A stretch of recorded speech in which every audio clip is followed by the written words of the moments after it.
Foreign visitors spent $16.5 billion on U.S. travel in December 2022. The U.S. National Travel and Tourism Office (NTTO) has released data for December 2022, showing that international visitors spent nearly $16.5 billion on travel to, and tourism-related activities within, the United States, an increase of nearly 49% compared to December 2021 and the single highest month for U.S. tourism-related exports since February 2020, the onset of the global pandemic. Americans spent more than $15.5 billion traveling abroad, yielding a balance of trade surplus of $932 million for the month. A summation of the 12 months in 2022, preliminary data, subject to future revisions, suggests that international visitors spent nearly $162.6 billion on U.S. travel and tourism-related goods and services, nearly doubling, up 96%, the amount spent in 2021. International visitors injected, on average, more than $445 million a day into the U.S. economy in 2022.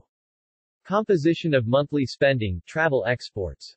Travel spending. Purchases of travel and tourism-related goods and services by international visitors traveling in the United States totaled $9.1 billion in December 2022, compared to $5.4 billion in December 2021, an increase of 68% when compared to the previous year.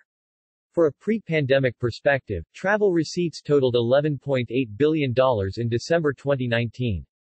These goods and services include food, lodging, recreation, gifts, entertainment, local transportation in the United States, and other items incidental to foreign travel.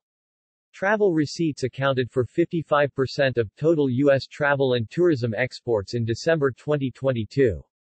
Passenger fare receipts. Fares received by U.S. carriers from international visitors totaled $3.2 billion in December 2022, compared to $2 billion in December 2021, an increase of 62% when compared to the previous year. For a pre-pandemic perspective, the United States exported nearly $3.4 billion in passenger air transportation services in December 2019. These receipts are expenditures by foreign residents on international flights of U.S. air carriers. Passenger fare receipts accounted for 20% of total U.S. travel and tourism exports in December 2022. Medical, education, short-term worker spending. Expenditures for educational and health-related tourism, along with all expenditures by border, seasonal, and other short-term workers in the United States totaled $4.2 billion in December 2022, compared to $3.7 billion in December 2021, an increase of 14% when compared to the previous year. For a pre-pandemic perspective, this spending totaled more than $4.8 billion in December 2019. Medical tourism, education, and short-term worker expenditures accounted for 25% of total U.S. travel and tourism exports in December 2022.